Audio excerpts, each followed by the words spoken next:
So, it looks like this is going to be bi-weekly instead of weekly. It seemed like weekly is a little bit off, a little bit more than I could choose. So this is Life is Art Founders blog number 2, 10062017. Again, my name is James Eccles. I'm one of the founders of Life is Art. Last week, the Catalyst Miami blog had an article in it about how the Hurricane Irma exposed so much poverty in Miami, entitled Irma Aftermath Painfully Exposed Extreme Poverty. And one of the quotes in that was, Irma exposed the deplorable conditions that many in our community face every day.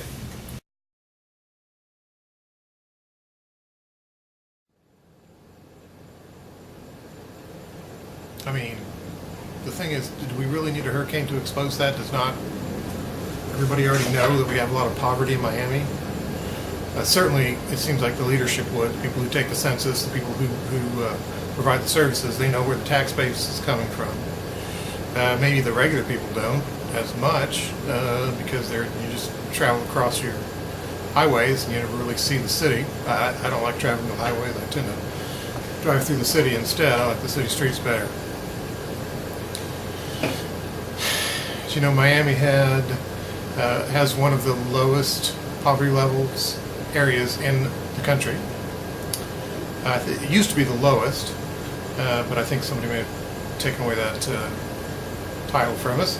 We also have one of the highest wealth areas in the entire country, which obviously means that we have the highest amount of economic inequality in the country, and that's the title that we do own. Number 1, highest economic inequality. So the question always is, how do we help these people in poverty and the lower class economically? And the answer always is, the one that nobody really tries to take care of is connectivity. They need to be connected to the city, and they're so disconnected that it took a freaking hurricane to expose the poverty, right? How connected is that if we have to have a hurricane to expose the problem? It's insane. I'd like to introduce my friend Adrian. He offices out of the Center for Social Change, as I do, and we've gotten to know each other over the past several months as we often sit across from each other working on our own projects. So Adrian, tell us a little bit about yourself and your organization. Sure thing. So again, my name is Adrian Madriz. I'm the project lead for an organization called the Struggle for Miami's Affordable and Sustainable Housing, which also goes by the acronym SMASH. And we're an affordable housing developer, and we mostly focus on the neighborhood of Liberty City, making sure that folks in Liberty City are empowered around housing issues. And we're developing expedited housing units for folks who are especially abused and victimized by slumlords. And so we have a campaign going on right now called Smash the Slumlords, and the aim is to defeat gentrification, get rid of all slumlords, and develop Miami for the people, by the people. Great. Mm-hmm. So regarding Hurricane Irma, one of the things that our organization has undertaken is making sure that if folks have any kind of slumlord issues, that they bring them to us. And we want to hear everyone's story. If they're dealing with any kind of disputes with their landlord, either because there's damage after the storm that they're not fixing, or pre-existing damage that they've decided that they're not going to fix anymore, or if they're trying to demand their rent in full as of October 1st, and there are still many things that have not gone maintained or repaired after the storm. For all of these different reasons and more, we want folks to reach out to us. You can go to our website, smashtheslumlords.org, and let us know who you are and what kinds of things you're going through.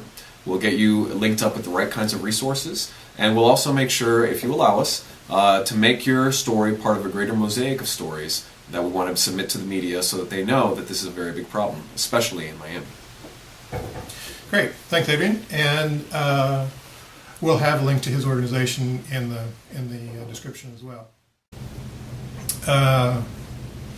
So I want to take this time to talk a little bit about some of our new programs that we're working on that address poverty, low income, inequity, and things like that, you know. Many people have said that love is the answer, and I think in many ways that is actually the case. In this situation, I think that equates to connectedness. We all have our friends and our family and the people that we associate with and feel kind of are part of our community. And those are mostly people that you've met or seen around, who tend to be your neighbors, your neighborhood. These people that you're connected to are people that you would help out when tragedy strikes. If the answer is love, then how do we create that love? How do we create that love where there is none? And even further, how do we create that love where there is hate? And that's where connection comes in. So many of our programs are built around that idea of connectedness. If you meet and are given the opportunity to communicate with, interact with, engage with people from other situations than your own, then you get a better sense of what they're going through, who they are. There needs to be more leadership from the organizers in order to help people get over that kind of natural shyness or awkwardness that they all have around people who they're not familiar with. There's nothing wrong with that. It's just the way people are built. You're more comfortable around people that you're familiar with, and you're not as comfortable around people that you don't know very well or don't know at all. So there needs to be some facilitation done in those programs, and that's what our programs include. So many of our programs are based around connectivity and creating that connectivity where there is none.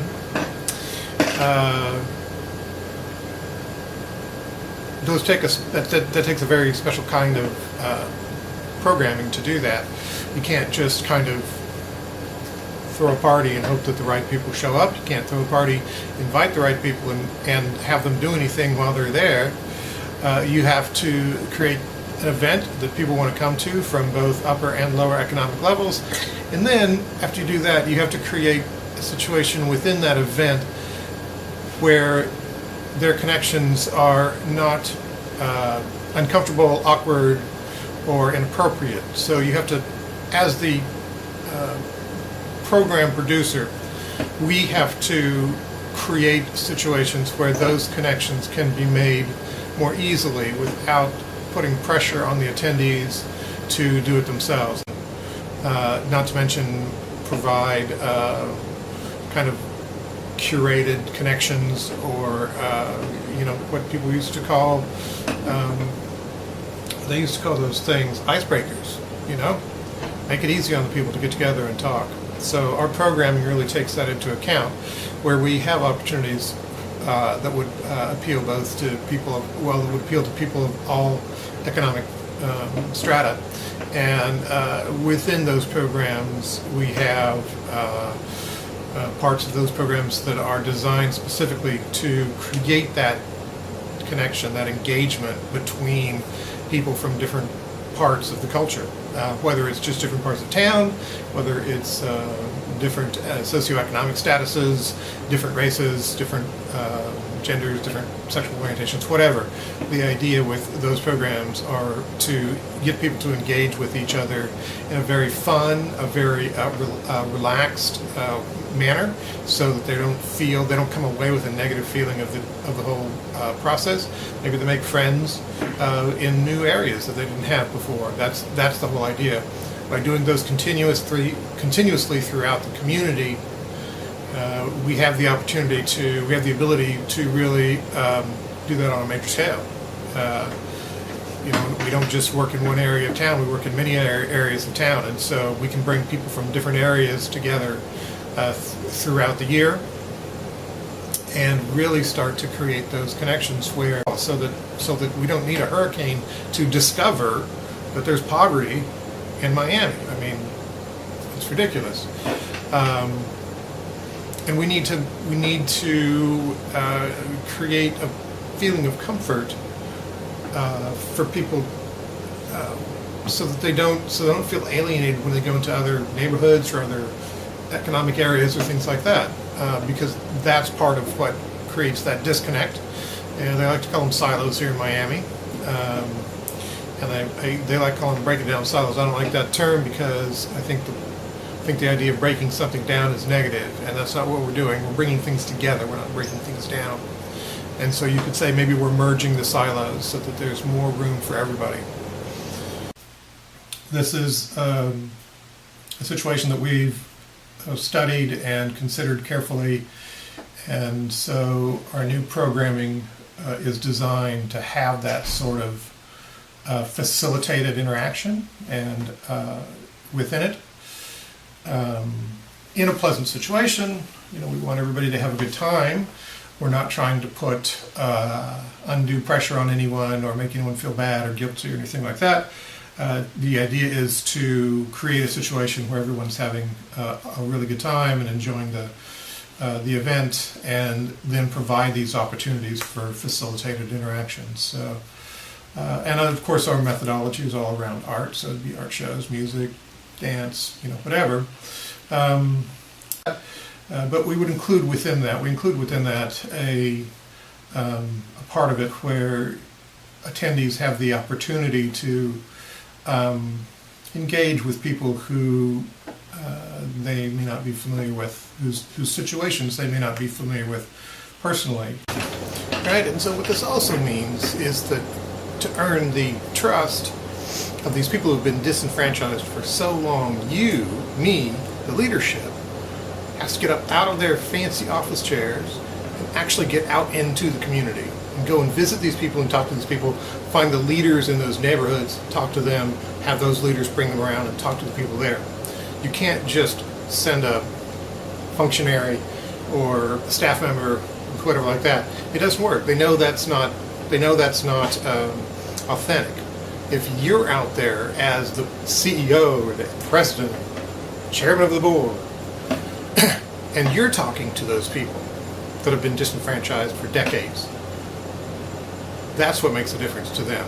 And that makes them feel respected, that makes them feel honored, and that is going to bring them into your programming so that you can then move those people, connect those people with the rest of the community, the better off parts of the community. Because, the people who are in upper class, they'll come out for free wine, whatever, cheese, right?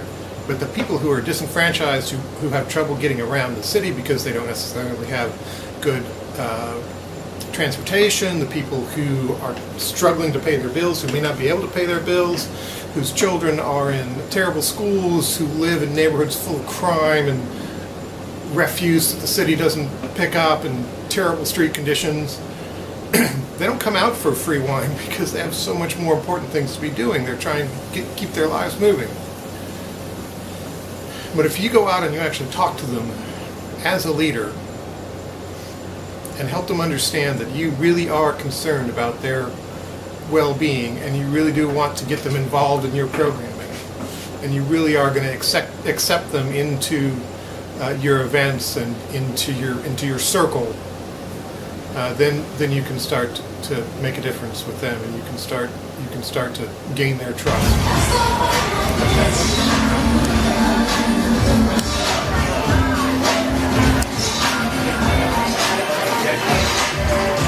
So this is another of my favorite weekly happy hours and weekly marketing, weekly networking events called Tech Beats and Bites. They're not quite set up yet. A little quiet because of the weather. Normally there's a really good crowd here. Maybe we'll pick up later on. But highly recommended every Monday at the Wynwood Yard. You see over here they have some nice happy hour stuff today. So I recommend you come on by whenever you can make it. I hope everybody has a good weekend. I think that's all for today. Hopefully I'll get better at this as I do more of them, and thanks for watching.